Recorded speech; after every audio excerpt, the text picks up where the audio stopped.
네, 수험생 여러분들 반갑습니다. 지금부터 여러분들과 함께 합격을 만들어갈 김덕관입니다. 자, 일단 저와 함께 행정학을 시작하셨으니 누구보다도 쉽게 행정학을 이해하고 누구보다도 쉽게 문제 잘 풀고 내년에 바로 고득점하고 합격할 겁니다. 물론 제가 하라는 그대로 해야 내년에 바로 합격하는 겁니다. 자, 일단 제가 행정학 타이틀 스마트 행정학이라고 붙이는 이유가 있겠죠. 제 강의 교재는 뭐 행정학뿐만 아니라 모든 과목 통틀어서 비교 불가능할 정도로 굉장히 스마트한 방식으로 만들어져 있습니다. 여러분들 시험 준비하는 거잖아요. 시험 준비해서 스마트한 방식 뭐겠습니까?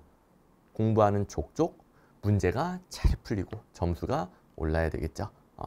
여러분들이 어떻게든 문제를 풀게끔 자동으로 문제가 풀리게끔 그렇게 강의 교재가 만들어져 있습니다. 그래서 뭐 어마어마하게 스마트한 방식으로 여러분들이 공부하는 족족 점수가 오르게 만들어져 있기 때문에 제가 하라는 그대로 하면 내년에 바로 고득점하고 합격수기 쓰는 겁니다.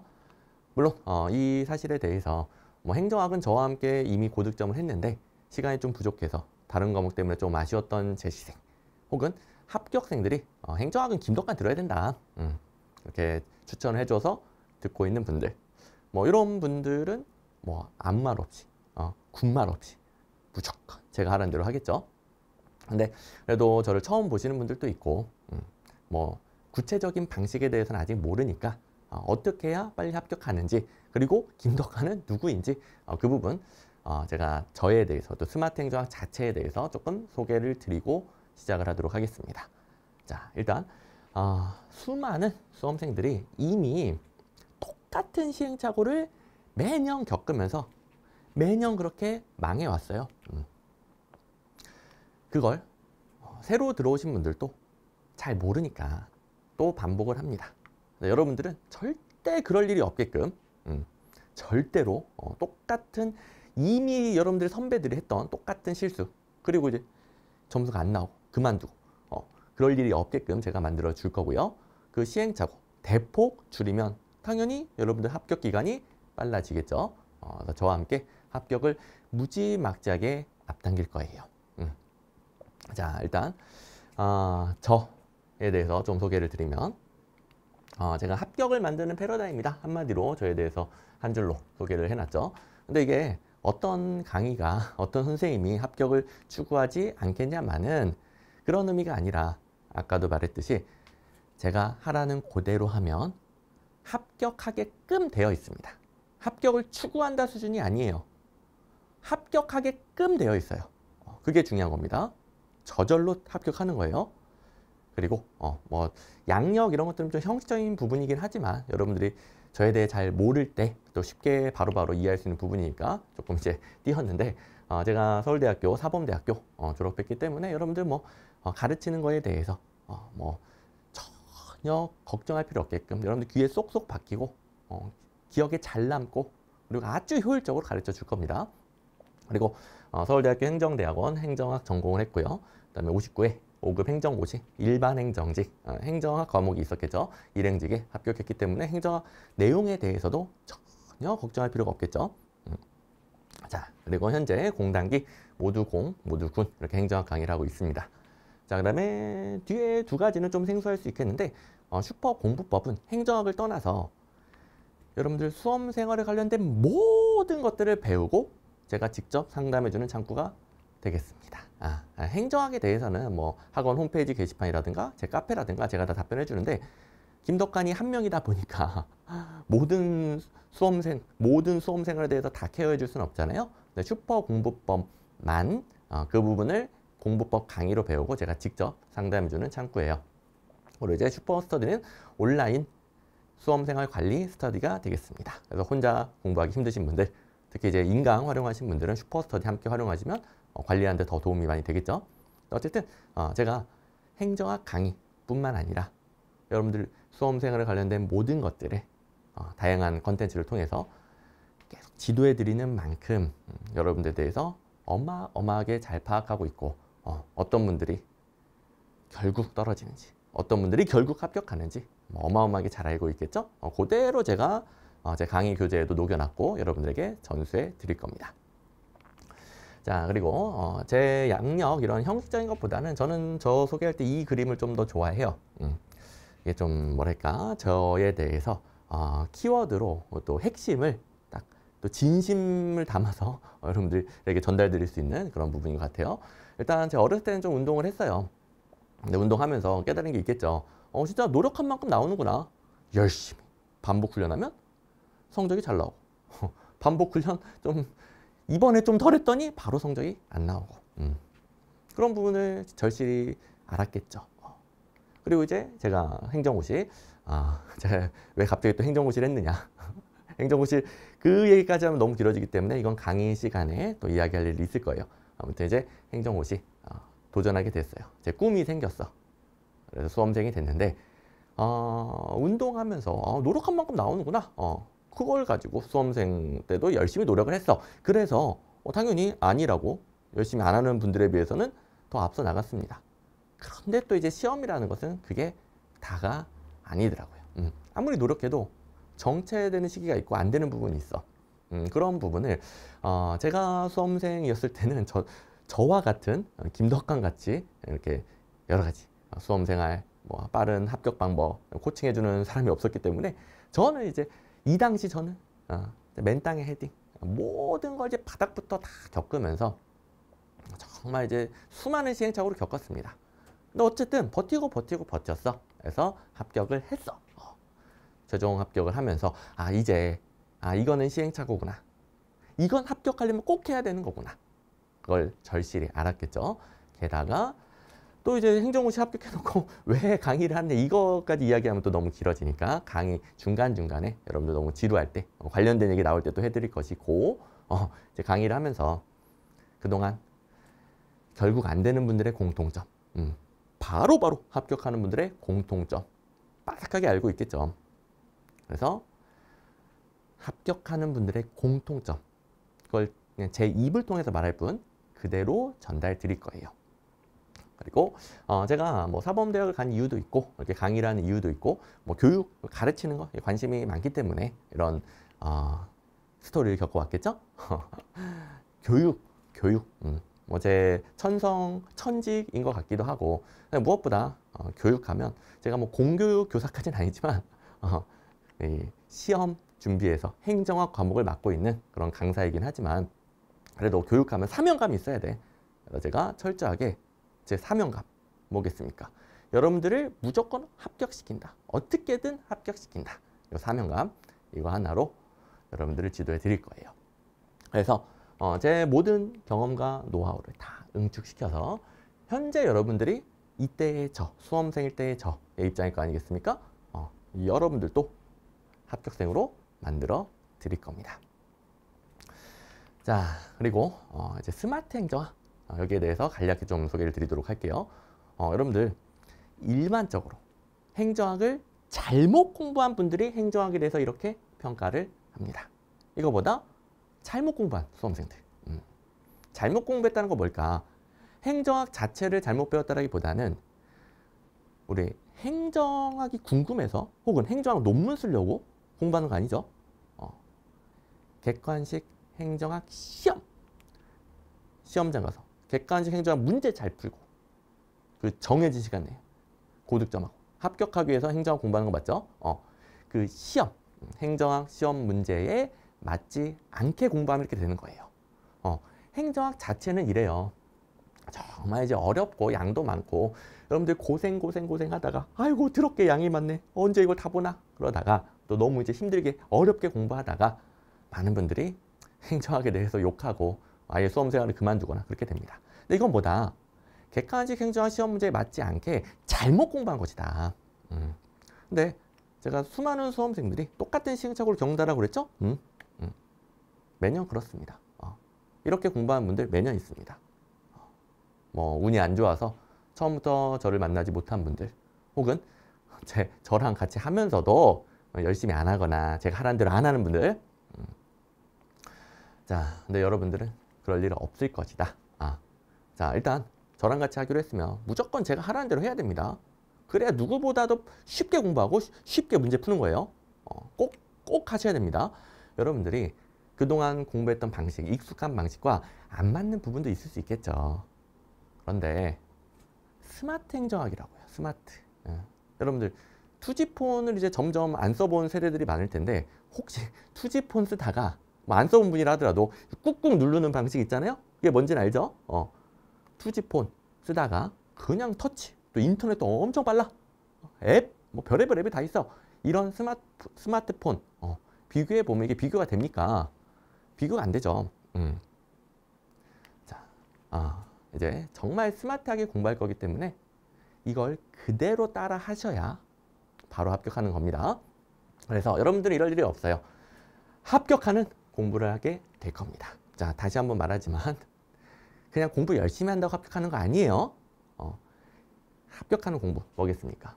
공무원 시험 문제, 행정학, 객관식 행정학 시험 문제에 맞춰서 내용도 시험 문제 풀 수 있는 퍼펙트한 내용, 그리고 시험 문제 해결에 필요한 거에 집중하니까 컴팩트하게 배우게 될 거예요. 자, 모든 것들을, 그러니까 시험 문제 해결과 상관없는 모든 것들을 다 배우면서 시험 문제 해결과 상관없는 거에서 허우적거리면서 그렇게 시간과 에너지를 낭비하지 않고 공부하는 족족 문제가 잘 풀리게 될 겁니다. 자, 그리고 행정학. 행정학이라는 학문은 사실 좀 잡탕이에요. 무한정의. 행정학은 한계가 없어요. 무한정합니다. 무한정의. 그걸 다 공부하려고 헤매다 보면 어떻게 되느냐. 시험에 맨날 나오는 건 정해져 있거든요. 그걸 반복할 수가 없어서 맨날 나오는 것에서 더 많이 틀리는 거야. 자, 우리 모든 수험생들의 시간과 에너지는 한계가 있고요. 그 다음에 객관식 행정학은 정답을 정확하게 정할 수 있는 것만 출제할 수 있어요. 매번 출제되는 게 한정적이에요. 그렇다면 한정된 시간과 에너지를 가지고, 게다가 사람은 계속 까먹잖아요. 다른 과목도 해야 되고, 그런 상태에서 이걸 나도 제대로 한 분들은 금방 고득점하고 합격한단 말이에요. 근데 이걸 지도받지 못했거나, 그래서 모든 걸 이제 두루뭉술하게 배웠거나, 아니면 본인이 불안한 마음에 이것저것 막 모든 것 찾아보면은 얘를 반복할 수가 없어서 무조건 떨어집니다. 이 경우는 열심히 공부해도 점수가 안 오르는 거예요. 얼마나 억울해. 여러분들은 그럴 일이 없다. 바로 내년에 합격할 거예요. 단기에 컴팩트한 커리큘럼과 컴팩트한 강의 교재로 바로 합격을 할 거예요. 다시 한 번 말하지만 공무원 시험에 최적화된 퍼펙트한 내용을 시험 문제 해결에 필요한 것에 집중해서 컴팩트하게 배우고 바로 합격할 겁니다. 자, 그리고 행정학 어렵습니다. 내용 어려워요. 지겨워요. 그런데 제가 대한민국에서 이건 뭐 공무원 쪽을 떠나서 행정학과 관련된 모든 그 강사분들 중에 행정학을 제가 가장 재밌고 쉽게 가르쳐 줍니다. 어떻게 이걸 확신해요? 제가 제 입으로 이렇게 확신할 정도로 제가 제일 쉽고 재밌게 가르쳐 줘요. 어쩔 수가 없어. 행정학이라는 학문 자체가 그런 학문이야. 저는 뭐가 다르냐? 다 겪어봤잖아요. 겪어봤잖아. 근데 저도 나름 구원받은 계기가 있었어요. 저도 처음엔 행정학이 도대체 뭐 하자는 학문인 건지 아예 안 들어오더라고. 그런데 이걸 우리가 이미 알고 있는 겪어본 실생활과 관련된 예시들로 이해를 하니까 너무 이해가 잘 되는 거야. 그렇게 구원받은 계기가 저도 있었어. 그래서 저도 그때 그 당시 선생님께 굉장히 감사를 드리고 그걸 한번 겪어봤기 때문에 훨씬 더 업그레이드하고 다듬어서 여러분들이 이미 알고 있는, 직관적으로 이해하고 있는 부분을 바탕으로 해서 아주 쉽게 이해시켜 줄 겁니다.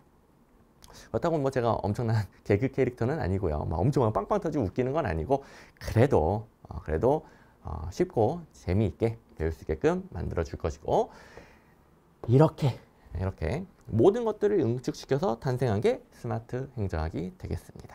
물론 뭐 요걸로 다 설명할 수는 없는, 여러분들 직접 겪어보면 진짜 감탄하게 되는, 진짜 선생님 연구를 얼마나 하신 거예요? 감탄하게 되는 그런 것들이 있는데, 어쨌든 뭐 짧은 시간 동안 뭐 요 정도 여러분들이 캐치하셨으면 되겠고요. 그래서 이 스마트 행정학을 다 모아서 한마디로 소개시켜드리면 수험 적합성이에요. 수험 적합성. 수험 적합성. 자, 저도 사람이니까 당연히 부족한 부분이 있겠죠. 그런데 제 강의, 교재, 커리큘럼에 수험 적합성만큼은 그냥 제 입으로 말해도 될 정도로 어마어마한 차이가 납니다. 압도적인 차이가 납니다. 제가 계속 스마트 행정학, 투지폰과 다른 스마트폰이다. 여러분들이 공부한 쪽도 점수가 오르고 합격하게끔 되어 있더라. 그게 다 뭐겠습니까? 수험 적합성이에요. 수험 적합성.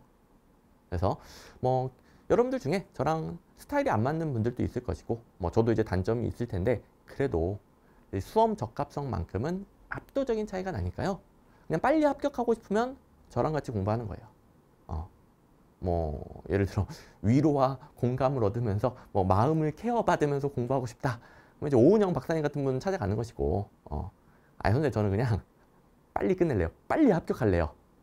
아니 시험이 아니면 뭐 위로와 공감이라든가 그런 것도 필요하겠지만 이건 시험은 냉정한 세계잖아요. 시험에서는 최대한 빨리 합격하는 게 중요한 거 아닌가? 저 빨리 합격하고 빨리 끝낼래요. 이 우울한 수험생활. 빨리 끝낼래요. 이런 분들은 저랑 같이 공부를 하는 겁니다. 자, 어쨌든 여기까지 해서 저와 스마트 행정학에 대해서 좀 소개를 드렸는데 이제는 이제 본격적으로 공무원 행정학 시험 분석 들어가 봐야 되겠죠. 예, 여기서부터는 여러분들 공부에 직결되는 내용입니다. 자, OT가 이론 강의 OT가 처음 시작이다 보니까 조금 길어요. 1시간 좀 넘을 수 있어요. 좀 길어요. 근데 이제 지금부터 하는 내용은 여러분들 합격 기간을 1년 이상 줄일 수 있는 굉장히 중요한 내용입니다. 끝까지 잘 들으셔야 돼요. 끝까지. 자, 일단 행정학 공무원 시험에서 어떻게 출제가 되느냐. 자, 최근 5개년도 메이저 시험이라고 할게요. 국가직, 지방직, 9급, 7급 뭐 가장 많이 보시는 또 행정학 문제 스타일이 비슷한 또 공무원 9급도 마찬가지긴 하지만 어쨌든 자, 국가직, 지방직, 9급, 7급 최근 5개년도 메이저 시험의 데이터인데 제가 기출문제라고 달아놓은 건 뭐냐. 여태까지 출제했던 뭐 수천, 수만 가지 기출문제가 아니라 제가 단원별 기출문제집 기출문제집에 모아놓은 1700문제 가량의 기출문제만으로 바로 풀리는 문제를 제가 기출문제로 타이틀을 달아놨어요. 9급 평균 17.3문제 85%가 넘습니다. 85점. 그 다음에 7급 평균 16.3문제. 국가직 7급은 25문제로 바뀌었는데 20문제 기준으로 통계를 잡은 겁니다. 80점 이상. 이게 뭐다? 1700문제 정도의 기출문제만으로 바로 풀리는 문제들이에요. 제가 아까도 뭐라고 그랬습니까? 객관식 행정학 문제는 정답을 정확히 정할 수 있는 것만 출제할 수 있기 때문에 매번 출제하는 게 한정적이다. 이게 이제 맨날 똑같이 나오는 거예요. 그리고 자, 행정학 범위는 무한정해요. 그래서 생소한 문제 한 번도 안 나왔던 거. 그 다음에 그 중에서 또 100점 방지는 뭐냐? 이건 뭐 수험생 입장에서 대비도 불가능하고 풀 수도 없는 거예요. 그러니까 말 그대로 너무 많은 수험생이 100점을 맞으면 변별력이 떨어지니까 그걸 방지하는 문제. 이걸 대비하면 떨어지는 거예요. 이걸 대비하면 무조건 떨어지는 겁니다. 그 다음에 생소한 문제는 대비를 못했거나 대비를 못했어도 풀 수는 있고요. 그 다음에 제가 대비를 시켜주는 부분도 있고요. 아직은 안 나왔지만 기출문제는 없지만 대비시켜주는 거. 이따가 다시 한번 더 정리를 드릴 텐데 지금은 이것만 확인해 보시면 돼요. 여기 자 9급 기출문제만 바삭하게 해도 85점 이상이 나옵니다. 7급 80점 이상이 나옵니다. 그 다음에 기출문제 있는 거 다 맞출 수 있는 실력이 되면 무조건 이 문제도 맞추게 돼요. 더 자세하게 예시를 들어 설명드릴 거예요. 무조건 맞추게 돼요. 100%까지는 아니어도 뭐 3문제다. 한두 문제 맞추게 됩니다. 그러면 90, 95 맞게 되는 거죠. 90, 95. 그것도 이건 고생하고 몇 년 동안 공부한 게 아니라 그냥 내년에 바로 그냥 95점 나온다고요. 내년에 바로. 물론 시험 난이도에 따라 차이가 있겠죠. 23년도 시험 같은 경우에는 국가직 9급이 상당히 어려웠어요. 국가직 9급. 말 그대로 기출문제에서 반복 출제된 비중도 하나 정도 적고 그다음에 뭐 100점 방지용 문제는 하나 정도 늘어났고 비율에 비해서 그다음에 지방직은 좀 쉽게 출제됐어요. 기출문제로 바로 풀리는 게 90.5치. 근데 난이도에 따라 좀 차이는 있겠지만 국가직 9급 때 뭐 아시는 분들은 아시죠? 많은 수험생분들 점수가 초토화됐었거든요. 근데도 선생님 저 95점 맞았어요. 혼자만 95점 맞았대. 이런 후기들.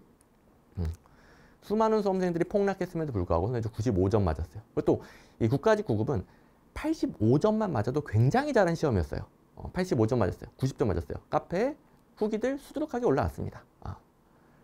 그리고 이제 지방직 같은 경우에는 뭐 95, 100 후기가 너무 많아서 뭐 셀 수가 없어요. 좀 쉽게 출제되니까. 그리고 국가직에 또 좀 폭락을 했다가 다시 저랑 함께 공부 방향을 잡고 기출문제 차근히 다지신 분들 선생님 저 지방직에서 50점 올랐어요. 40점 올랐어요. 그래서 90점 맞았어요. 100점 맞았어요. 이런 분들 정말 수두룩했습니다.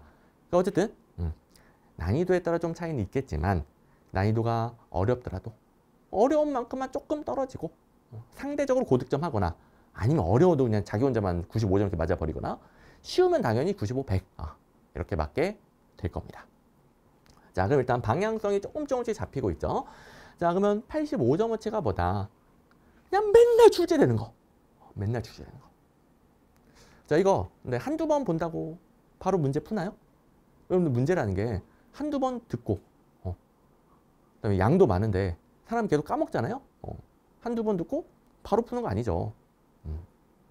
그래서 자, 행정학범위 무한정한데 그래도 좀 시각적으로 범위를 잡았을 때 이 모든 내용들을 강약 조절 없이 똑같이 다 공부하면 그만큼 여기 가운데는 반복을 못 하겠죠. 점수가 안 나와요. 열심히 공부해도 문제가 안 풀리고 점수가 안 올라. 이게 얼마나 자괴감이 들겠습니까? 참고로 많은 수험생들이 공부를 열심히 했는데 점수가 안 오르니까 자괴감이 들어서 그만둡니다. 이해되죠? 열심히 안 한 것도 아닌데. 근데 그게 뭐다? 능력이 부족해서가 아니에요. 자, 능력이 부족해서 점수가 안 오르고 그만두는 게 아니라 잘못 공부야, 잘못. 시험 문제로 나오는 걸 파악하지도 않고 그냥 모든 걸 다 강약 조절 없이 배운다든가 문제 해결에 상관없는 거에 시간과 에너지를 쏟는다든가 방향성을 못 잡고 공부를 한 거예요. 그러니까 잘못 공부하니까 안타깝죠. 능력이 부족해서가 아니라 공부 방법이 잘못되니까 점수가 안 오르고 자괴감이 들어서 그만하게 되고요. 근데 자, 이 수많은 것들을 다 공부할 시간에 먼저 여기를 속된 말로 조지는 거예요. 몇 번이고 반복할 수 있겠죠. 그럼 85점이 나온다? 아니라고요. 이걸 다 맞출 수 있는 실력이 되면 무조건 90, 95, 100이 나오게 되어 있습니다. 무조건. 그래서 자, 강약 조절. 여러분 처음 배울 때부터 이거 다 배우면 여러분들 그냥 행정학 자체가 싫어져. 점수도 안 올라. 우리 처음 스타트 이론 강의에서는 여기를 먼저 자세하게 배울 거예요. 물론 어쩔 수 없이 이론 강의다 보니까 배경지식 배워야죠. 그건 좀 어쩔 수 없어요. 그런데 이 수많은 것들에서 허우적거리지 않는다고요. 어쩔 수 없이 배경 지식을 배우는 부분도 있겠지만 문제 해결에 필요한 문제로 맨날 나오는 거 여기에 집중을 할 거라고요. 그리고 복습도 제가 기본서 복습이라고 안 써놨죠? 기출문제집 복습이라고 써놨죠. 물론 기본서, 기출문제집 둘 다 복습을 해야 돼 있고 복습 방법은 제가 뒤에서 자세하게 설명드릴 거예요. 그대로 하시면 됩니다. 어쨌든 기출문제로 이걸 먼저 파악을 하는 거죠. 1700문제가량의 기출문제 이거 다 있다라고 그랬습니다. 그리고 자, 이제 실력이 쌓이니까 조금 더 넓혀서 공부할 수 있고요. 자, 기출 강의에서는 뭐 기출문제 중에서 이미 좀 안 나오는데 생소한 게 나왔던 사례들이 있을 거 아니에요? 기출 강의, 기출 해독에서는 쌓아놓은 실력을 바탕으로 조금 넓힐 수 있습니다. 그걸 다 대비하게 되어 있고요. 그 다음에 이론 강의에서 나중에 이제 이론 강의 시작하면 여러분들 설명을 듣겠지만 브리타 대비라는 부분이 있거든요. 브리타 대비 부분을 또 특강으로 다시 또 대비하게 될 거예요. 오케이. 자세한 모든 강의 커리큘럼은 특강들은 커리큘럼 영상이 따로 있습니다. 커리큘럼 참고해 주시고 어쨌든 지금은 기본 틀만 잡는 거예요. 그래서 기출 강의, 기출 해독. 그리고 100점 나온다라고 그랬죠. 왜냐? 이걸 바삭하게 하다 보면 출제 패턴을 알게 돼요. 처음 보는 거 나와도 기출문제에서 봤던 거 소거해서 풀거나 아니면 여태까지 출제 패턴상 이런 게 정답일 리가 없어. 이런 게 정답이야. 그렇게 풀게 돼요. 요거 이제 여러분들이 못 믿을 수 있겠죠. 근데 다 그렇게 풀게 돼요. 그렇게 풀게 돼요. 무조건이에요, 무조건. 이건 무조건이에요, 무조건.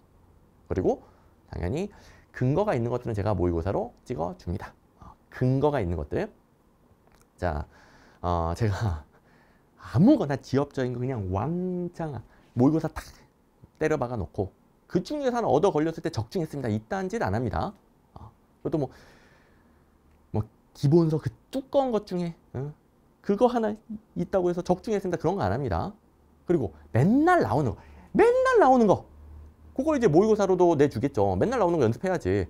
그런 거 가지고 적중했다고 안 합니다. 제가 모의고사로 적중시켜준다. 이건 그동안 한 번도 안 나왔는데 나올 수 있는 근거가 있어서 찍어준 게 바로 나왔을 때 그때 이제 적중했다고 하는 거예요. 그렇게 모의고사로도 이거는 학계에서 관심이 많아. 그리고 요새 이론 흐름상 이거 최근에 중요해. 근거가 있는 것들 찍어주고 그대로 나오기 때문에 심지어 제가 찍어주는 것들은 근거가 있기 때문에 이렇게 출제됩니다. 그대로 나와요. 내용도 그대로 나오지만 출제 패턴도 그대로 나옵니다. 그래서 여기까지 계속 반복하게 되면 결국 100점이 나오는 거죠. 물론 뭐 모든 커리큘럼을 다 들어야 된다가 아니고요. 시간과 여력이 되는 만큼 이제 이론 강의 먼저였죠. 그 다음에 기출 강의였죠. 여기가 필수고요. 합격을 위한 필수고 그 다음에 시간과 여력이 되는 만큼 모의고사들을 활용하다 보면 점점점 더 100점에 가까워지게 되는 거죠. 오케이. 자, 하여튼 커리큘럼은 커리큘럼 영상 또 참고해 주시고 이렇게 공부 전략 틀을 잡습니다. 자, 이제 출제 영역은 참고만 하시면 되겠는데요. 여러분 많이 출제되는 내용 중에서도 또 어떤 단원, 이론에서 많이 나오느냐 그런 부분들이 또 강약 조절할 때 필요하잖아요. 근데 이거는 강의 들어가기 전, 세세한 강약 조절 전에 크게 파트별로 나눈 겁니다. 파트 1, 2, 3, 4, 5, 6, 7 이렇게 나눠서 배울 건데요. 출제 비중, 여러분들 딱 시각적으로 봤을 때 정책이론이 1등이구나. 정책이론 잘 나오는구나. 그리고 1, 2, 3, 4, 5, 1, 2, 3, 4, 5가 잘 나오는구나. 바로 보이죠? 그 다음 이제 6은 한 문제 정도, 평균 한 문제 정도. 지방자치론은 2문제 정도인데 지방자치론은 조금 특이사항이 국가직 같은 경우에는 주로 한두 문제가 나와요. 지방직 같은 경우는 주로 2~3문제가 나와요. 평균적으로는 2문제. 또 지방자치론은 갑자기 국가직이든 지방직이든 4문제씩 나올 때도 있어. 갑자기 미친 애도 있어요. 어쨌든 이제 평균적으로는 2문제. 그리고 또 이거 큰 차이를 둘 필요는 없겠고요. 참고하는 거예요. 참고. 오케이. 자, 됐습니다. 그럼 일단 여러분들이 뭘 집중적으로 공부를 해야 되고 대략적으로 전략을 어떻게 잡아야 되는지. 자, 당연히 여러분들이 아직 합격을 안 해본 입장에서 마음에 와닿지 않는 것도 있어요. 의구심이 드는 것도 있어요. 하지만 뭐다? 제가 하라는 그대로 해야 된다. 제가 알려주는 건 뭡니까? 합격생들의 공통점 그대로 제 입을 통해서 그냥 쉽게 풀어서 설명해 줄 뿐이에요. 자, 그러면 이제 또 더 구체적으로 잡아봅시다. 여러분들이 이 의구심을 점점 해결해야 제가 하라는 그대로 할 테니까 제가 말로만 하는 게 아니라 저는 다 보여줘요. 일단 원칙. 시험 공부하는 거라고 그랬죠? 철저하게 시험 문제에 맞춰서 공부를 해야 됩니다. 행정학 자체를 공부하면 안 돼. 여러분들 행정학 자체! 행정학 자체를 공부하면 10년, 20년을 공부해도 점수 안 나와요. 행정학이 원래 그래. 잡탕이에요, 잡탕. 철저하게 시험 문제에 맞춰서 공부를 해야 됩니다. 그 합격생들이 합격하고 나서 하는 얘기가 있어. 특히 이제 행정학 때문에 이 강사 저 강사 헤매다가 온갖 시행착오를 겪고 그 다음에 저를 만나서 합격한 분들 합격하고 나서 시험에 나오는 거 정해져 있네. 내가 왜 그 수많은 것들을 봤을까. 그 다음에 이 이론에서 이딴 문제가 나오고 이거 풀려면 뭘 암기해야 되네. 딱 정해져 있네. 내가 그걸 왜 다 모든 걸 찾아봤을까. 이런 분들이 많습니다. 여러분들은 뭐 그럴 일이 없다라고 그랬죠. 행정학 자체는 굉장히 난해하고 방대하지만 우리 객관식 행정학은 시험에 나오는 게 정해져 있어요. 이거 뭐 제가 지원했다고요? 합격생들이 맨날 하는 소리라고요. 자, 그리고 나오는 게 정해져 있으니까 먼저 뭘 파악해야 되겠습니까? 무엇이 나오느냐? 자, 아무거나 나오는 거 아니에요. 무엇이 나오느냐? 일단 능력 있는 사람을 뽑아야 되잖아요. 나름 행정학에서 공무원과 관련해서 의미 있는 내용이 나오고요. 그 중에서 보다 객관식으로 정답을 명확하게 정할 수 있는 거 나온다고요. 그리고 이 안에서도 자, 무엇이 나오냐? 그 안에서도 많이 나오는 게 있고요. 좀 덜 나오는 게 있고요. 철저히 강약 조절해서 배울 겁니다. 그리고 나오면 어떻게 나오는지 자, 예시 다 볼 거예요. 아, 객관식 행정학 문제는 이렇게 나오는구나. 내가 뭘 공부했지가 바로 보이죠. 여러분들 그 공부는 맘대로 해도 되거든요. 근데 시험 공부는 절대로 맘대로 하면 안 돼요. 여러분들 하고 싶은 대로 해왔던 대로 하면 안 돼요. 시험 공부는 뭐다? 철저히 시험 문제에 맞춰서 해야 돼요. 시험 문제가 뭘 공부해야, 뭘 이해해야, 뭘 암기해야 풀 수 있는지를 파악한 다음에 그걸 공부해야 점수가 나오는 거예요. 그래서 출제 가능성에 따라 철저히 강약 조절하면서 시험 문제 해결에 필요한 곳에 집중하게 될 겁니다. 그러니까 이제 공부하는 족족 문제가 잘 풀릴 수밖에. 이게 원칙이 되겠고요. 자, 예시를 다 본다고 그랬었죠. 자, 올해 지방직 9급 문제에서 여러분들 내용은 모르잖아요. 아직 안 배우신 분들 내용은 모르잖아요. 상관없어요. 왜? 패턴만 보면 돼요. 기관 위임사무라는 게 있는데 중앙정부랑 지방정부가 공동으로 경비를 부담한대요. 근데 이게 틀렸어. 그래서 옳지 않은 거 정답 1번이었던 문제예요. 지금 여러분 내용 몰라도 됩니다. 왜? 시험 문제는 매번 나오던 출제 패턴이 있고요. 그게 뭐냐면 자치사무, 단체임사무, 기관임사무를 구분하는 거예요. 기관임사무, 단체임사무 구분하는 거. 단체임사무가 경비부담, 공동부담이죠. 이 공동부담이 중앙정부, 지방정부 공동부담. 기관임사무는 위임한 기관. 주로 중앙정부가 위임한다 시키는 거거든요. 중앙정부가 부담합니다. 위임기관이 부담합니다. 자, 잘 모르더라도 잘 모르더라도 공동부담, 기관임사무 땡이네. 자, 내용을 잘 몰라도 다시 한번 풀어봅시다. 공동부담, 기관임사무 땡이네. 정답 1번. 자, 우리 객관식 행정 시험 문제는 이렇게 나온다고. 이렇게 나온다고요. 그래서 여러분들 뭐 내용을 몰라도 된다가 아니라 당연히 내용 다 배우고 개념 다 배우고 아주 쉽게 이해할 거예요. 그런데 기본적으로 방향을 잃으면 안 돼요. 이 기관임사무, 단체임사무가 그동안 우리나라에서 어떻게 발전해 왔으며 관련된 규정 수많은 것들 뭐가 있으며 그거 다 공부하면 정작 시험에 나오는 거 요걸 반복할 수가 없어 떨어지는 거예요. 여러분들 기관임, 위임사무, 단체임사무에 대해서 이거 하나만 가지고도 몇십 강치를 배울 수 있어요. 근데 다 쓸데없다. 시험에 나오는 건 딱 정해져 있다. 단체임사무, 기관임사무, 앞에 있었던 뭐 자치사무, 세 개의 특징 구분하는 것만 나옵니다. 그러니까 표로 깔끔하게 출제 포인트를 정리해서 배울 수 있고 거기에 집중해서 배울 수 있고 그게 뭐다? 정리된 게 뭐다? 문제 해결에 필요한 거라고요. 오케이. 자, 또 예시를 봅시다. 자, 이 문제 같은 경우에는 작년에 논란이 됐었던 문제예요. 정답 1번 아닙니까? 정답 이거 3번이거든요. 또 이거 최하하하 극하 난이도 문제거든요. 근데도 논란이 됐고 1번 아닌가요? 이의 신청 엄청나게 했던 문제예요. 근데 극하 난이도 최하라고 그랬죠. 이의 신청 CR도 안 먹혔던 그런 문제인데요. 왜 이런 현상이 발생했느냐? 자, 여러분 내용은 잘 모르겠지만 세 가지 순서로 물어보면 항상 본예산, 전이 수정예산, 본예산, 후가 추가 경정예산 이 순서 이것만 그동안 시험에 나왔어요. 그동안 딱 3번 정답에 있는 거 시기적으로 빠른 것부터 순서대로 바르게 나열한 거 이 정답 그대로 요 출제 포인트만 항상 출제가 됐어요. 기출문제를 제대로 보신 분들은 당연히 3번 난이도 최하 문제 이런 문제였는데 기출문제를 제대로 안 본 분들 혹은 애초에 잘못 배운 분들 해석을 잘못한 거야. 이 성립이라는 단어를 해석할 때 자, 맨날 나오던 기출문제를 바탕으로 해석을 했었어야 되는데 엉뚱하게 해석을 한 거예요. 엉뚱하게. 뭐 내용은 생략하겠지만 자, 어차피 여러분들 그거 배우면 안 돼요. 엉뚱한 해석이니까 배워서도 안 되는 겁니다. 애초에 잘못 배운 분들 혹은 기출문제를 빠삭하게 파악하지 못해서 잘못 해석하신 분들이 이의 신청을 엄청 했던 문제. 근데 CR도 안 먹혔던 문제. 그만큼 시험 공부는 마음대로 하면 안 된다고요. 시험 문제가 출제되는 방식으로 공부를 해야 된다고요. 오케이.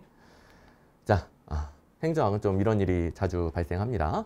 행정학은 행정학 자체를 배웠는데 시험 문제 출제 포인트랑 좀 다르게 배운 거야.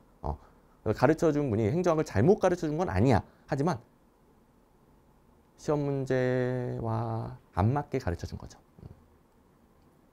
자, 우리 내용은 여러분들 아직 잘 모르겠지만 본 예산이 나는 게 딱 이렇게 이 과정을 거쳐서 성립을 하면 그 본 예산 성립 전에 뭔가 바꾸고 싶어. 그럼 수정 예산에 여기서 제출을 하는 거예요. 본 예산이 성립됐어. 그 다음에 뭔가 바꾸고 싶어. 그러면 추가 경정 예산에 편성하는 거예요. 그러니까 순서가 너무 쉽잖아요. 그래서 난이도 최하라는 거예요. 항상 기출문제 이것만 물어봤고요. 그 다음에 이런 게 출제가 되니까 제가 시각화 시켜놨죠. 자, 표로 정리, 시각화 시켜서 정리. 이걸 본 사람은 어떻게 틀릴래야 틀릴 수가 없겠죠. 이렇게 가르쳐 줄 거고요. 자, 그리고 이제 방금 전에 봤던 문제 쉽게 풀게 될 거고. 자, 그리고 이제 이 문제 같은 경우에는 이거 외울 거 엄청 많습니다. 지방세 종류 중에 보통세도 있고 목적세도 있고 우리 광역자치단체, 기초자치단체 이런 자치단체가 두 부류로 되어 있잖아요. 제가 지금 강의를 촬영하고 있는 곳은 서울특별시, 동작구 이렇게 광역기초. 또 제 옛날에 살았던 데는 경기도, 수원시 뭐 이렇게 도랑시, 광역기초 이런 체계가 있잖아요. 지방세를 나눠서 걷는 방식도 다 달라. 어마어마하게 복잡합니다. 근데 이게 시험에 잘 나와요. 엄청나게 잘 나와요.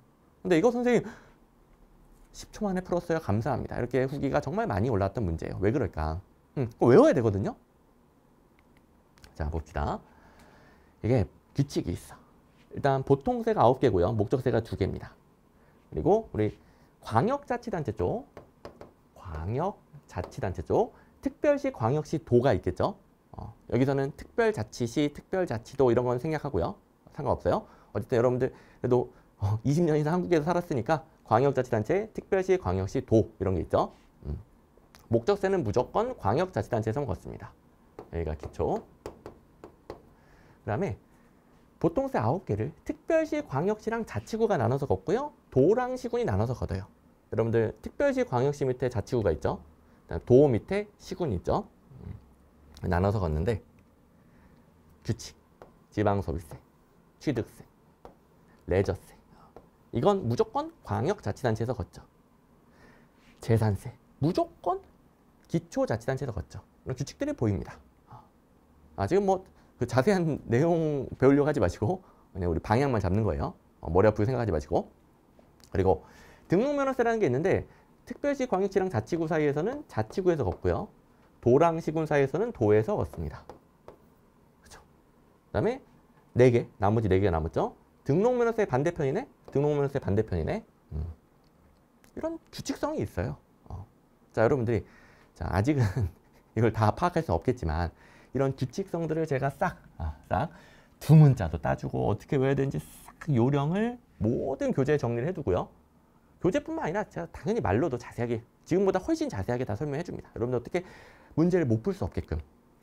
그래서 우리 소비출에 다시 한번 여기 소비출에 지방소비세, 취득세, 레저세. 일단 이것만 기억해 봅시다. 지방소비세, 취득세, 레저세. 지방소비세, 취득세, 레저세.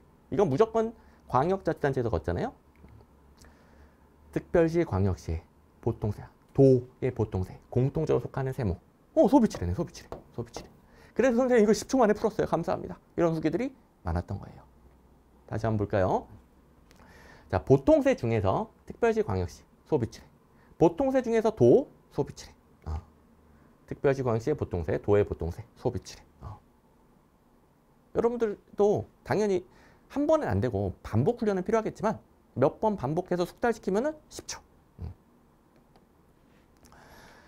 자, 그리고 이제 두 번째가 되겠습니다. 아까까지는 방향성 잡은 원칙이 되겠고요. 여러분들 빨리 합격하기 위해서는 기출문제 파악이 가장 처음이다. 이건 이제 뼈저리게 느껴지죠. 뭐다? 무려 85점 이상. 9급 기준은 85점 이상, 7급 기준은 80점 이상이 1700문제 정도의 기출문제에서 그대로 출제가 된다. 그리고 응용이 필요한 문제도 있긴 있죠. 근데 평균적인 난이도였을 때 합격생 기준으로 한 15문제는 선생님 뭐 15개는 그냥 기계적으로 풀리던데요. 그냥 바로바로 기계적으로 푸는 거예요. 기출문제 있는 것만으로 바로 푸는 거예요. 그리고 한 2문제 정도는 생각하면서 혹은 기출문제 있는 거 소거하면서 푸는 거예요. 그리고 요걸 이제 수도 없이 반복해서 빠삭하게 파악하고 나면 이런 문제 풀린다라고 그랬죠?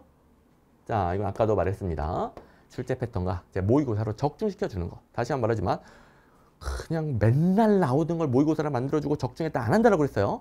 온갖 것 다 찍어주고 온갖 지엽적인 다 넣어놓고 적중했다 안 한다고 그랬어요. 딱 근거가 있는 것만 찍어주고 그대로 나온다라고 그랬죠. 그거 제가 말하는 적중은 그거예요. 절대로 온갖 다 적어주고 얻어 걸렸다고 적중했다고 안 합니다. 맨날 나오는 거 가지고 적중했다고 안 합니다. 저는 그런 짓 안 해요. 참고로 저는 무조건 여러분들 합격시켜야 돼. 제 성격이야. 어쩔 수가 없어. 그래서 제가 가르쳐주는 건 합격을 가장 정확한 정보예요. 너희 할 말이 많다 보니까 이런 부분에 대해서 좀 이제 살짝 흥분했는데 아무튼 뭐 수험생들 불안감 자극해가지고 뭐 강의 팔아, 책 팔아 이런 강의 팔이, 책 팔이 그런 거 안 하고요. 저는 정말 정확하게 여러분들이 필요한 합격에 필요한 것만 여러분들 실력에 맞춰서 그대로 가르쳐 줍니다. 자, 아무튼 100점 방정 문제도 있지만 요거는 공부하면 안 된다. 제가 항상 정확하게 알려준다고 했잖아요. 제가 안 가르쳐주는 거 시험에 나올 수 있어요. 그러면 김덕관 선생님 들으면 안 되겠다.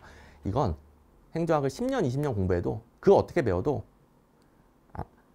모르는 거 나옵니다. 제가 안 가르쳐주는 것도 당연히 시험에 나올 수 있다고 그랬어요. 하지만 그거 공부하면 어떻게 된다?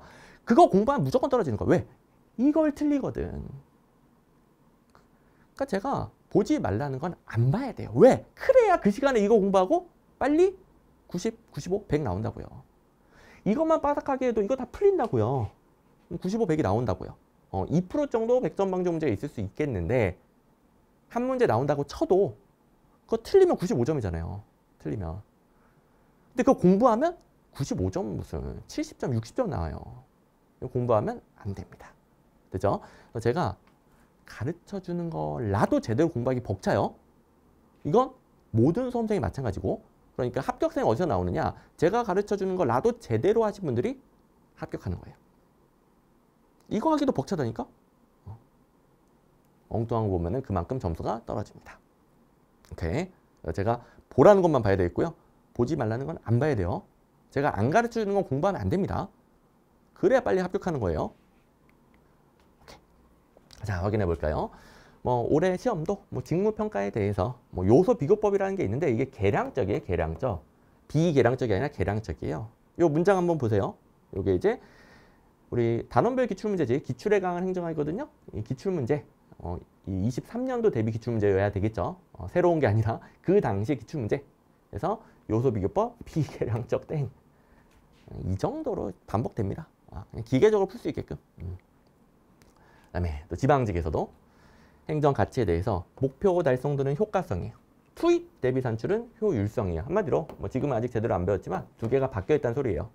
잘 보세요. 여기 잘 봐야 됩니다. 여기 자 목표 달성도 효과성 투입 대비 산출 효율성 효율성이랑 능률성은 같은 겁니다. 아무튼 그대로 있었던 문제.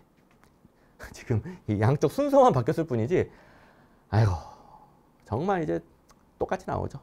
다른 선지들도 심지어 비슷해요. 자, 그 다음에 작년 문제 중에서 과정이론, 동기부여 이론 중에 과정이론, 내용이론 구분한 그런 게 있거든요. 과정이론으로서 부름의 기대이론, 애덤스의 공정성이론, 로크의 목표 설정이론 이런 걸 이제 정답을 냈어요. 얘네들은 틀렸고 정답을 낸 게 있는데 자, 기출문제집에 있는 문제 중에서 과정이론 고라고 해놓고 부름의 기대이론, 애덤스의 형평성, 공정성은 같은 말이겠죠? 로크의 목표 설정이론. 정답인 이론들이 똑같은 게 또 출제가 됐고요. 자, 이런 문제가 대부분이다. 합격생들 15문제는 이렇게 기계적으로 풀었다라고 그랬죠. 한 2문제 정도만 좀 소거하면서 소거법으로 생각하면서 푸는 거예요. 자, 그리고 당연히 행정학법이 무한정하기 때문에 그동안 출제 안 된 것도 나올 수 있습니다. 제가 생소한 문제라고 달아놓은 거. 근데 여기가 안 바뀌었네? 이렇게 풀어요. 기출문제 출제 패턴을 푸는 거예요. 이거는. 제가 이거 된다라고 그랬잖아요. 또 보여줘야지. 4차 산업혁명. 이 당시 이제 한창 코로나가 심했을 때 아닙니까? 이때 비대면 등등 해서 뭐 줌을 활용한 원격 강의, 각종 업무도 재택근무가 가능하기 때문에 별의별 정보통신 기술이 발달합니다. 그러면서 이게 4차 산업혁명 아니냐 이런 논의가 있었어. 그래서 반짝 출제가 된 거예요. 그동안 한 번도 안 나왔는데 그동안은 4차 산업혁명 개념 자체도 두루뭉술했어요. 안 나오다가 코로나 때 반짝 유행하면서 나왔어요. 이거 어떻게 풀지? 자, 잘 보세요. 지금 이제 대량 생산, 규모의 경제가 틀리게 되어 있잖아요. 대량 생산, 규모의 경제. 우리 원래부터 기출문제 이런 문제가 나왔어요. 지식정보사회. 지식정보사회는 주로 3차로 배웁니다. 3차 산업혁명. 3차에서도 대량 생산은 땡이에요. 그러니까 1, 2차 산업사회. 진짜 말 그대로 뭐 증기기관 만들고 그때, 공장 만들고 그때. 그때가 대량 생산 시대예요. 3차에서도 땡인데 4차에서는 당연히 땡 아니겠습니까? 그래서 3차에서도 땡인데 4차에서 당연히 이거 땡 아닌가? 이렇게 풀면 되는 문제고 실제로 이거 처음 출제를 했지만 정답률 거의 80% 가까이 됐어요. 대부분 맞췄다는 소리죠. 그렇게 맞춘다니까. 자, 그리고 경쟁가치 모형 원래부터 나오던 모형인데 문화와 관련된 부분이 처음 출제가 됐습니다. 자, 문화 작년 처음 출제됐는데 선생님 문화 이거 안 외웠으면 어떻게 푸나요? 잘 보세요. 응집성 사기. 자, 기출문제 이미 응집성 사기와 관련된 건 니은 모형이고 니은 모형은 인간관계 모형이에요. 자, 아직 내용은 신경 쓰지 마시고 인간관계 모형이에요. 응집성 사기는 인간관계 모형. 여기 관계는 맞겠네. 인간관계니까. 근데 똑같은 인간관계 모형인데 똑같은 모형인데 위계 안 맞죠. 그냥 푸는 거예요. 처음 나왔어도 푸는 거예요. 역시 정답률 60% 이상이었고요. 자, 그리고 이제 올해 21년도에 개정된 지방자치법. 참고로 22년도에 시행한 또 21년도에 개정된 지방자치법에서 처음으로 도입된 주민참여제도. 자, 기출문제 패턴으로도 풀고 그다음에 제가 모의고사로 찍어준다라고 그랬죠. 요건 처음 도입된 개정법령 문제예요. 행정학에서 개정법령 많지 않아요. 개정법령 때문에 불안해할 필요 없어요. 많지는 않은데 그래도 제가 가르쳐주는 건 공부해야 돼요. 무슨 말인지 알겠죠? 행정학 개정법령 비중 크지 않습니다. 근데 제가 가르쳐준 것만 딱 공부하면 그대로 나오는데요. 처음으로 도입된 게 규칙의 재정 개정 폐지와 관련된 의견 제출이에요. 이거 23년도 대비 모든 강의에서 처음 도입됐으니까 챙겨주세요. 라고 다 알려줬던 거고요. 그리고 모의고사로도 다 2번 주민은 권리 의무와 직접 관련되는 규칙의 재정 개정 폐지와 관련된 의견을 지방자치단체장에게 제출할 수 있다. 현행 지방자치법에 처음 도입됐으니까 챙겨둬라. 라고 이제 다 만들어졌던 것이고 심지어 이렇게도 만들어졌어. 규칙이 있고 조례가 있거든요. 규칙은 지방자치단체장에게 제출하는데 조례는 지방의회에 제출해요. 그거랑 헷갈리지 마세요. 그러면서 예상 문제도 다른 식으로도 만들어졌어. 3번 주민은 권리 의무와 관련되는 규칙의 재정 개정 폐지와 관련된 의견을 지방의회 제출 등 단체장에게 제출. 이런 패턴으로 나올 수 있으니까 뭐 다른 모의고사에서 또 만들어주고 모의고사로 근거가 있는 것들은 제가 다 찍어주고 자, 처음 출제를 했으니까 대비해라. 그 다음에 이건 아직 안 나왔지만 이렇게 나올 수 있으니까 대비해라. 여러분들 시험 볼 때 이거 나올 수도 있어요. 다 알려줍니다. 그것도 그대로 나오고 게다가 이 서바이벌 모의고사 시즌2 같은 경우에 국가직 전용이었어요. 국가직에 특화시킨 모의고사 선지 2, 3 출제 가능성이 높지는 않은 내용이에요. 개정법령이 많이 나오진 않아요. 그런데 22년에 지방자치법에 새로 추가된 규정이니 이 문제로 확인해 두면 됩니다. 제가 알려주는 것만 챙기면 되는 거예요. 이렇게. 그럼 바로 아이고 감사합니다. 국가직 국어 굉장히 어려웠던 시험이라고 그랬죠? 많은 분들이 폭락했던 시험이라고 그랬어요. 근데 85점, 90점, 95점 맞았습니다. 후기 올리고 이런 문제 너무너무 시험장에서 너무너무 반갑고 이건 정답률 낮아요. 이건 저만 찍어준 거니까 정답률 낮아요. 맞추신 분들. 자, 그리고 이제 공공봉사 동기이론도 21년도에 이런 패턴으로 처음 출제됐는데 이거는 예전부터 개념은 출제가 됐어. 근데 앞으로 이런 패턴 출제될 것이다 라고 알려준 그대로 나온 게 뭐다는 아니고 이제 뭐냐면은 강의하다 보니까 맨날 똑같은 얘기 계속 하다 보니까 자, 뭐냐면은 자, 차원이 세 가지가 있어요. 감성적, 정서적, 감성적, 그다음에 합리적, 그다음에 규범적. 자, 나도 이제 흥분을 좀 가라앉혀야 되겠어. 자, 다시 합리적, 규범적, 정서적, 감성적 세 가지가 있는데 다른 걸 바꿔낸다. 이렇게 나올 것이다. 그래서 강의 때도 당연히 설명해주고 모의고사로도 만들어줬어요. 21년도 문제니까 21년도 모의고사 제가 가지고 왔겠죠. 뭐 거짓말 못합니다. 저는 다 그냥 기록에 남아있는 거니까. 공공봉사 동기는 합리적 동기, 규범적 동기, 정서적 동기. 바꾸면 땡이다. 바꾸면 땡이다. 자, 그리고 다양성 관리. 이건 7급에서 처음 출제가 됐는데, 자, 다양성 관리는 공공봉사 동기로도 그렇고 다양성 관리도 그렇고 학계에서 관심이 많아요.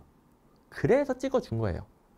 자, 자세한 내용 설명 못하겠지만 학계에서 관심이 많아서 찍어줬고 21년도에 처음 출제가 됐는데 균형인사 정책, 일과 삶의 균형 정책은 다양성 관리의 방안을 볼 수 없다. 땡! 이렇게 고르면 되는 문제가 출제가 됐습니다. 다 모든 강의에서 알려줬지만 역시 21년도 모의고사에서 다양성 관리, 협의의 다양성 관리는 균형인사 정책, 광의의 다양성 관리는 일과 삶의 균형 정책. 둘 다 뭐라고요? 다양성 관리라고요. 볼 수 있죠. 그대로 나옵니다. 그대로. 오케이. 자, 그다음에 이제 올해 지방입국급에서 무어의 공공가치 창출론이라는 게 처음 출제가 됐는데, 이거 생소한 이론이고요. 한 번은 나온 적이 없고요. 이걸 이제 제대로 대비 못했을 수 있어요. 하지만 신공관리론을 빠삭하게 배우고요. 신공관리론과 반대된다라는 거. 요 정도는 제가 다 챙겨줍니다. 자, 제가 그 브리타 대비라는 내용이 있을 거라고 그랬죠. 이거는 이론 강의 때 안 배우고요. 따로 딱 3시간짜리 특강으로 정리를 해줘요. 이게 뭐냐면 매번 나오는 게 있다라고 그랬죠. 근데 이거 뭐 정확히 정할 수는 없잖아요. 그래서 제가 알려주는 거 그대로 공부하면 되는데 혹시 몰라서 보는 변두리 내용이 브리타 대비예요. 말 그대로 브리타, 불의의 타격, 뭐 뒤통수 치는 문제 그런 뜻이에요. 이거는 제가 가르쳐주는 거 먼저 빠삭하게 하고 나중에 딱 3시간만 투자해서 싹 챙기면 되는 거예요. 그런데다가 이런 거 넣어준단 말이에요. 왜? 이거는 아직은 일러. 출제되기 아직은 이르지만 그래도 최근에 신공공관리론이라는 것을 비판하는 이론들이 출제 비중이 올라왔거든요. 그러니까 좀 챙겨는 둬야 돼. 그래서 브리타 대비에 제가 23년도 이론의 강행 조학에 새로 추가한 거예요. 새로. 23년도 이론의 강행 조학은 기본서에 새로 추가했고 바로 23년도에 출제가 된 겁니다. 자, 무어의 공공가치 창출론 등등 공공가치 관리론은 신공공관리론이 야기한 행정의 공공성 약화를 극복이에요. 극복. 신공공관리론 계승이 아니라 신공관리론 극복이에요. 극복. 바로 풀 수 있었겠죠. 물론 여기는 이제 우선순위는 밀려요. 하지만 온갖 것들 다 찾아보면 무조건 떨어진다라고 그랬죠? 이거 먼저 빠삭하게 해야 되고 그 다음에 딱 3시간 투자로 챙길 수 있게끔 제가 만들어준다는 소리예요. 됐죠? 오케이. 자, 여기까지 해서 여러분들이 직접 문제를 봐야 돼. 처음부터. 혹시 또 행정 가르쳐주지도 않았으면서 막 문제 가지고 막 설명해 주니까 머리 아파요, 복잡해요, 졸렸어요 이런 분들은 꼭 다시 보셔야 됩니다. 내용을 잘 몰라도 여러분들이 이따위로 나오는구나 이걸 확인을 해야 된단 말이에요. 어떻게 공부하는지 방향을 잡아야 된단 말이에요. 그래서 꼭 제대로 몇 번이고 다시 보시고. 오케이. 자, 여기서부터 이제 가볍게 좀 여러분 정리해 줄 게 있고요. 그 다음에 이제 당일 복습 방법까지만 잘 들으면 됩니다. OT가 좀 길긴 길다라고 그랬죠. 어쩔 수 없어. 이 1시간이 합격 기간 1년을 줄인다니까. 1년을. 자, 1시간 잘 버텨주셔야 돼요. 자, 이해랑 정리는 제가 해주는 거예요. 방향성을 잡았고 그에 맞춰서 이해시켜주고 정리시켜주는 건 제가 해주는 거예요. 왜? 이런 거 뭐 배울 게 어마어마하게 많거든. 이거 외워보세요. 여러분들 외울 수 있겠어? 다 외웠어요 이거? 안 외워지지. 근데 빨주노초 파남보라는 게 무지개의 구성이야. 무지개에 대해서 이해시켜주고 그다음에 국어, 행정학, 한국사, 행정법, 영어. 9급 일행직 시험 과목이야. 이런 과목이 시험에 있어. 어쩌고저쩌고 막 이렇게 설명해 주면서 이해를 시켜줘. 그러면 일단 좀 보이죠. 근데 이래도 좀 뒤죽박죽이니까 정리를 해주는 거죠. 위에 거는 무지개고 밑에 거는 9급 일행직 시험 과목이야. 정리된 형태로 가지고 있으면 훨씬 더 기억이 잘 남겠죠. 이건 누가 한다? 제가 해주는 거예요. 이해시켜주는 거, 정리시켜주는 건 제가 해주는 거니까 여러분 따로 할 필요 없습니다. 강의에서도, 교재에서도 다 되어 있고요. 자, 그 다음에 여러분들 복습. 이건 이제 참고만 하면 되겠고요. 복습 방법을 잘 들어야 되는데 여러분들 뭐 워낙 유명한 이론이니까 에빙하우스의 망각곡선 아시죠? 복습 안 하면 어떻게 되냐면 10분만 지나도 3분의 1 이상을 까먹어요. 하루 지나면 3분의 2 까먹는 거야. 이건 사람은 원래 그런 거예요. 원래 여러분들 이론 강의 듣다 보면 앞부분 막 까먹거든요. 선생님 저 이상한 거 아닌가요? 저만 그런가요? 다 그런 거예요. 다 그런 거. 최대한 안 까먹기 위해 복습을 하는 거예요. 2번이고 3번이고 4번이고. 여러분들이 스스로 복습 방법을 짜면 비효율적인 부분이 생길 수 있겠죠. 그래서 자, 지금 이 이론을 다 기억하라는 게 아니라 이런 원리들을 제가 싹 당일 복습 방법을 만들어 주니까 당일 복습 제가 하라는 그대로 하면 된다는 소리예요. 오케이. 자, 그러면 여기 이제 잘 들어야 됩니다. 이론 강의는 첫 번째 시간은 이제 OT랑 해서 3강 진행되고 그 다음부터는 4강씩 진행이 돼요. 그래서 대략적으로 4강 200분 정도 진행이 될 겁니다. 제 강의 뭐 러닝타임 1시간당 러닝타임이 그렇게 길지 않아요. 50분 내외. 당연히 이제 똑같이 맞출 수는 없겠지만 50분보다 좀 길더라도 1시간 10분. 짧으면 뭐 30분짜리도 있고 어쨌든 50분 내외. 자, 그리고 당일 복습. 강의를 들었으면 당일 복습. 그냥 복습? 당일 복습? 당일 복습. 요걸 하시면 되는 거예요. 이게 가장 효율적인 당일 복습 방법이에요. 자, 여러분들이 각종 복습 방법에 대해 알고 있는 거 있잖아요. 다 좋아. 하지만 이걸 먼저 제대로 하고 시간과 여력이 되면 혹은 뭐 주말에 추가로 하는 거예요. 이거 먼저 제대로 해야 돼. 이것 안 하고 여러분들 알고 있는 방식으로 하면 안 됩니다. 이게 가장 효율적인 방식이에요. 객관식 행정학 이론 강의에서 가장 효율적인 방식. 자, 일단 기본서 이론에 강한 행정학입니다. 자, 기본서 이름보다 이론에 강한 행정학. 기본서에는 기출 OX라는 게 본문에 바로바로 달려 있을 거예요. 지금 이제 기본서 가지신 분들은 다 펼쳐보세요. 기출 OX가 본문에 곳곳에 있죠. 기본서 복습은 처음부터 끝까지 읽으면 안 돼요. 기본서 복습은 기출 OX부터 바로바로 봅니다. 강의 시간에도 다룰 거고요. 여러분들 스스로 볼 때 기출 OX를 먼저 보고 OX가 바로바로 풀려. 온지 X인지 바로바로 보여. 이런 부분은 넘어가요. 그런데 잘 안 보이고 헷갈릴 때만 본문을 보면 되는 거고요. 그 기출 OX 한번 기본서 보세요. 그 바로 위에 내용 보면 되는 거예요. 그죠? 내용 설명, 기출 OX, 내용 설명, 기출 OX 이렇게 되어 있으니까 이걸로 시험 문제로 뭐가 나오는지, 나오면 어떻게 나오는지 이론 강의 들을 때부터 처음부터 강의 시간에도 배우고 여러분 복습할 때도 이게 먼저예요. 기본서에는 줄글 하나하나 안 놓치고 읽는 거는 어마어마한 시간 낭비예요. 점수 안 나와요. 문제 안 풀려요, 그거. 그게 도움이 안 된다가 아니라 도움이 되겠지만 그 시간에 더 문제 풀 때 도움되는 걸 해야 된다고요. 그러니까 여러분들이 알고 있는 방법이 도움이 안 되는 방법이라는 게 아니고 그것보다 훨씬 효율적인 방법으로 해야 된다고요. 같은 시간 동안 시험 문제가 더 잘 풀리고 점수가 쭉쭉 오르는 방식으로 해야 된다고요. 제가 하라는 그대로 해야 돼요. 그리고 이제 챕터마다 실전 익히기가 있습니다. 실전 익히기는 그냥 풀어보면 되는 거예요. 푼다, 풀어보면 되는 겁니다. 기출 문제입니다. 기출 OX는 실전 익히기든 얘는 이제 OX 형태, 원래 문제 형태 그 차이만 있고요. 가장 중요하고 기본적인 기출 문제예요. 자, 그리고 이런 복습 방법들은 강의 시작하면 제가 또 다시 한번 자세히 설명해 줄 거예요. 같이 이제 교재 보면서. 기출 문제집. 기출에 강한 행정학이 우리의 단원별 기출 문제집. 기출에 강한 행정학. 그런데 핵심 기출 천재로 이론 강의를 복습해도 됩니다. 자, 다시 여러분들 합격을 위해 필수 기출 문제집은 기출에 강한 행정학. 근데 이론 강의 처음이다 보니까 기출에 강한 행정학 1700문제 정도라고 그랬죠. 좀 버거울 수 있어. 그래서 천재로 이론 강의는 복습해도 됩니다. 자, 그리고 기출에 강한 행정학에서도 중요도 A, B 중, 난이도 하 중. 난이도가 상중하가 있고요. 중요도가 A, B, C가 있어요. 근데 중요도 A, B, 문제 중, 난이도 하 중. 이것만 복습하면 돼요. 이게 대략적으로 천재예요. 대략적으로. 그러니까 어떤 교재로 복습하든지 간에 결국 가장 중요하고 기본적인 문제를 먼저 복습한다는 소리예요. 오케이? 그래서 기출에 강한 행정학으로 공부해도 중요도 A, B, 그중에 난이도 하 중만 보면은 천재로 공부하는 거나 거의 비슷하기 때문에 굳이 천재로 안 봐도 됩니다. 저 책팔이 안 한다고 그랬죠?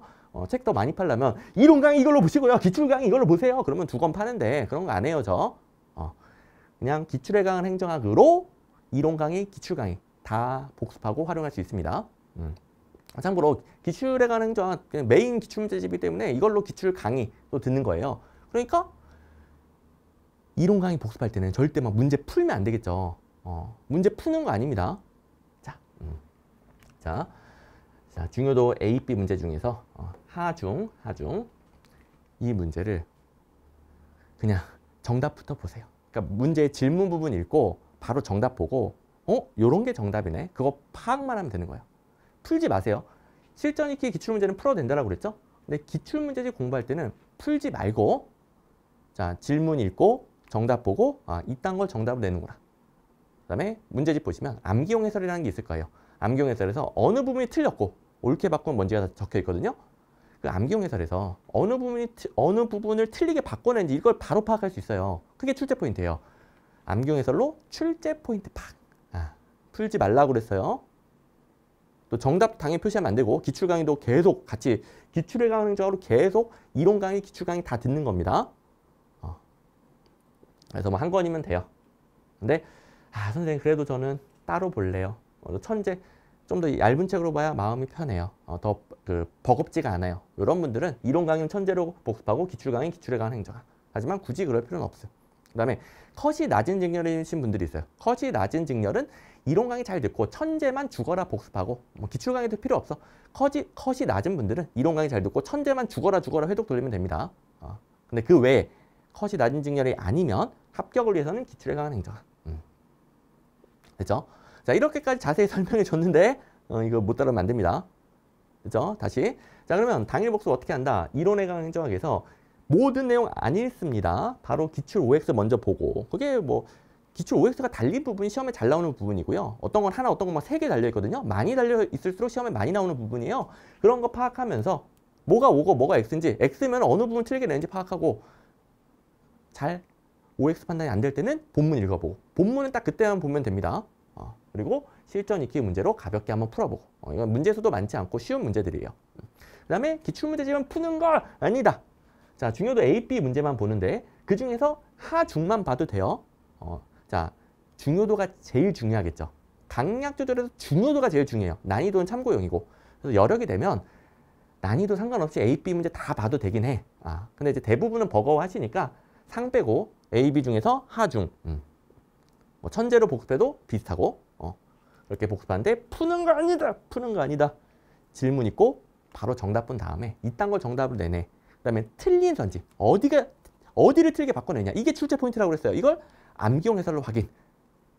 됐죠? 요걸 해야 됩니다. 여기서 여러분들 하던 방식, 다른 방식들을 섞게 되면 당연히 시간은 길어지겠죠. 그만큼 가성비는 떨어집니다. 여러분들 당일 복습으로 끝내야 돼요. 빨리빨리 끝내야 돼. 참고로 강의를 200분 들었으면 당일 복습 시간은 강의 들은 시간보다는 적은 게 좋아요. 뭐 정답은 없지만 그래도 요 정도는 안 넘는 게 좋아. 됐죠? 이 안에 끝나려면 제가 설명해 준 거 잘 듣고 딱 그것만 하셔야 됩니다. 근데 만약에 이걸 하고도 시간과 여력이 되면 여러분들 하고 싶은 거. 됐죠? 이걸 하고도 시간과 여력이 되는 사람만 뭐 누적 복습이라든가 아니면 기본서에 시험에 잘 나오는 부분은 제목에 형광 밑줄이 되어 있어요. 형광 밑줄 부분은 기본서를 읽어본다든가. 됐죠? 이걸 하고도 시간과 여력이 되는 사람만 하는 겁니다. 됐고. 자, 이렇게 먼저 기본서 복습, 기출문제집 복습. 그 다음에 이제 4강마다 하프 모의고사를 줘요. 우리 20문제 시험 보잖아요. 근데 10문제짜리 하프 모의고사로 이건 풀어보는 거예요. 자, 여러분들 셀프 테스트 하고 싶잖아요. 셀프 테스트 할 수 있는 모의고사는 제가 다 줍니다. 기출문제는 푸는 게 아니에요. 기출문제는 애초에 테스트형이 아니에요. 저기 얼마나 중요하면 제가 계속 반복할까? 기출문제는 푸는 게 아니라 기출문제로 시험 문제를 파악하는 거라고 제가 처음부터 말했었죠. 기출문제로 시험 문제를 파악한다. 시험 문제를 파악한다. 파악하는 거에 집중하는 거예요. 다시 무엇이 어떻게 출제되는지 기출문제를 파악하는 거예요. 자, 이 OT는 몇 번이고 돌려봐야 돼요. 자, 잘 안 들어오는 부분, 의구심이 드는 부분이 있으면 몇 번이고 돌려봐야 돼요. 1시간만으로 1년 이상 줄일 수 있다고 그랬어요. 이해 안 되면 2-3시간 투자해도 돼. 2-3시간으로 1년 줄이면 어마어마하게 줄이잖아요. 기출문제는 무엇이 어떻게 출제되는지 파악하는 거고요. 제가 모의고사 줄 테니까 이거 다 기출 변형이거든요. 이상한 모의고사 아니고 기출 변형이니까 기출 변형 모의고사로 이걸로 셀프 테스트 하면 돼요. 셀프 테스트 하고 싶잖아요. 이걸로 하면 돼. 이걸로. 기출문제를 하지 말고 이걸로. 이걸로. 그리고 이거 다 기출 변형이에요. 뭐 웬만하면 80, 90, 100이 나와야 돼요. 웬만하면 80, 90, 100. 뭐 내용 난이도에 따라 좀 기복은 있겠지만 80, 90, 100. 근데 터무니없이 점수가 낮게 나온다. 잘못 공부한 거예요. 강의 시간에 엉뚱한 제가 강조하는 거 안 듣고 이상한 게 꽂혀 있고 제가 강조하는 거 못 듣고 복습할 때 엉뚱한 방식으로 복습하고 안 풀리겠지. 근데 이것만으로 좀 부족한 것 같아요. 당연히 부족하지. 하지만 다른 과목도 해야 되고 행정학도 아직 갈 길이 멀고 여러 번 반복해야 되니까 부족하죠. 완벽하지 않지. 하지만 문제가 잘 풀리네. 웬만하면 80, 90, 100이 나오네. 그러면 제대로 한 거예요. 그러니까 셀프 테스트는 합부 모의고사로 하고 이걸로 내가 제대로 공부했는지를 파악하는 겁니다. 그렇죠? 아무리 오랫동안 복습했어도 문제 안 풀리면 잘못 공부한 거. OT 다시 들어야 돼요. 앞에서부터 싹 다시 들어야 돼요. 좀 부족한 것 같지만 문제 잘 풀려? 제대로 공부한 거. 시험 공부는 아무리 이해를 잘하고 아무리 시간을 많이 투자해도 문제를 못 풀면 잘못 공부한 거예요. 근데 좀 부족한 것 같아도 개념 이해가 좀 덜 되어 있어도 문제 잘 풀리면 제대로 공부한 거예요. 왜? 시험 공부니까. 그렇죠? 이걸로 자기가 제대로 하고 있는지를 파악합니다. 그럼 또 복습을 하는 거죠. 그리고 반절 배우면 중간고사가 있고요. 또 뒤에 반절 배우면 기말고사가 있고요. 그다음에 다 배우고 나서 마지막 시간에 전범위 실전 테스트. 이렇게 가장 효율적인 방식으로 계속 복습을 시켜줍니다. 합부 모의고사든 중간, 기말, 실전 테스트 등 당연히 시험에 어마어마하게 나오는 중요한 거 위주로 엄선해 있겠죠. 오케이. 자, 복습 중요합니다. 복습 중요해요. 이걸 제대로 안 해놓고 문제 안 풀린다. 점수 안 오른다. 자, 제가 하란 대로 해야 됩니다. 그리고 이게 너무 오래 걸리면 OT 다시 보세요. 제가 하라는 것만 해야 돼요. 자기가 하고 싶은 거 다른 것들도 막 한 거야. 불안한 마음은 이것저것 한 거야. 그러면 안 돼요. 너무 빨리 끝나는 건 어떡하나 잘했어요. 너무 빨리 끝나는 분들은 잘한 거예요. 금방 끝나야 돼 이게 사실은. 오케이? 자, 그래서 여러분들이 그동안 해왔던 방식들이 있고 익숙하지 않은 부분도 있겠지만 지금부터 익숙해지다 보면 1년 이상 빨리 합격한다. 조금 익숙해지는 시간, 적응 기간 조금만 투자하면 돼요. 시간과 노력 조금만 투자하면 돼요. 귀찮다고 생각하지 말고 잘 안 되는 부분이 있으면 이제 강의 시간에도 계속 지도해 주겠지만 OT도 또 보고 하면서 1년 이상 줄인다. 명심하셔야 됩니다. 자, 그리고 이제 다 끝났어요. 빠른 합격을 위한 온라인 학습 관리. 제가 전국의 수험생들이 제 강의를 듣는데 제가 다 찾아다니면서 도와줄 수는 없으니까 여러 가지 온라인 학습 관리 시스템을 두고 있습니다. 여기서 이제 방금 말한 모든 강의에 각종 반복 학습 컨텐츠가 나갑니다. 제가 복습 방법도 방금 해준 것처럼 엄청나게 자세히 설명해줘요. 그대로 하시고요. 당일 복습 방금 설명해줬죠? 그대로 하셔야 됩니다. 그리고 질문, 네이버 카페 김덕관 행정학이 가장 여러분들 질문하기 편하고 저도 이제 가장 빨리 답변을 드립니다. 네이버 카페 김덕관 행정학 이쪽으로 질문 주시는 게 좋겠고요. 당연히 이제 공단기 모두공 학습 게시판도 따로 있어요. 근데 학원 홈페이지도 괜찮은데 네이버 카페를 좀 추천하는 편이에요. 왜냐하면 각종 공지사항들이 또 카페로 올라가거든요. 계정 범위에 추가됐다 이런 것들. 그다음에 카카오톡 상담도 있습니다. 스마트 PA 아이디 스마트 PA도 있고. 이제 카톡 같은 경우는 장단점이 있어. 제가 바로 보면 제가 가리면 안 되지. 자, 바로 보면은 답장이 빠를 수 있겠지만, 근데 제가 본 시간이 너무 늦은 시간이야. 그러면 이제 여러분들 자고 있을 수 있으니까 제가 답장을 못 해요. 그러면 다음 날로 미뤄지겠지.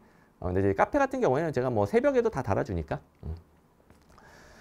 자, 그리고 슈퍼 공부법 앞에 설명해 줬었죠. 그다음에 슈퍼 스터디도 이쪽에 있고요.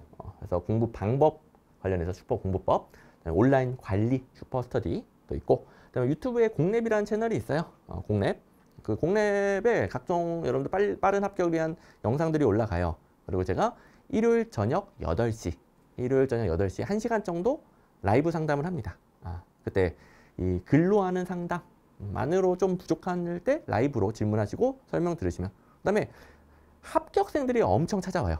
저한테 이제 고맙다고 합격생들이 엄청 찾아오니까 합격생들한테 질문할 수도 있고요. 합격생들이 엄청 잘 도와줍니다. 아무튼 일요일 저녁 8시에 거의 매주, 못할 때도 있지만 거의 매주 저녁 8시 1시간 정도. 당연히 공단기, 노량진 종합반도 있고요. 또 종합반은 좀 빡시긴 하지. 강의 듣는 시간이 너무 많아가지고 앞에서 말한 당일 복습은 다 못할 수 있죠. 하지만 그래도 종합반은 종합반의 장점이 있으니까, 혼자 인강 들으면서 하면 너무 해이해져서 못한다. 뭐 종합반 등록해서 실강 나와가지고 그냥 그 살인적인 스케줄에 맞춰서 무조건 강의 듣는 거고요. 그다음에 앞에서 말한 당일 복습 다 못할 수 있어요. 종합반은. 하지만 다 못할 수 있지만 최대한 하려고 노력하면서. 오케이. 자, 이렇게 각종 관리 프로그램들이 있으니까 여러분들이 길을 잃지 않고, 뭐 행정학 자체든 수험생활 자체든 길을 잃지 않고 합격을 향해 최대한 똑바로 가게 될 겁니다. 자, 제가 이제 계속 강조드리지만 여러분들 시간과 에너지는 한정돼 있고요. 양은 더럽게 많고 사람은 계속 까먹어요. 모든 수험생들이 동등한 조건이에요. 여기서 누가 합격한다? 제가 가르쳐주는 거라도 제대로, 이걸라도 제대로 반복하는 분들이 넉넉한 점수로 합격한다. 아슬아슬 아니에요. 이거 제대로 하기도 벅차단 말이에요. 이걸 제대로 하신 분들이 넉넉한 점수로 합격합니다. 그리고 이제 불안 요소들을 처리할 수 있는 특강들이 있으니까요. 브리타 대비 특강, 개정본 특강 있으니까 아주 짧은 특강으로 불안 요소들도 다 해결할 수 있어요. 걱정하지 마시고 그대로 하시면 되겠습니다. 자, 저와 스마트 행정학과 함께 내년에 바로 합격하시기 바랍니다. 자, 이제 OT 여기까지 하고 1강 본격적인 강의로 넘어가서 같이 행정학의 세계, 시험, 수험 행정학의 세계로 한번 빠져들어 봅시다. 나름 재밌게 공부할 수 있다고 그랬어요. 내용도 재밌지만 무엇보다 문제가 잘 풀려서 수험생은 문제 잘 풀리면 재밌는 거지 뭐. 재밌게 같이 공부하게 되고 여러분들 바로 점수 쭉쭉 올라가게 될 겁니다. 같이 한번 파이팅 해봅시다.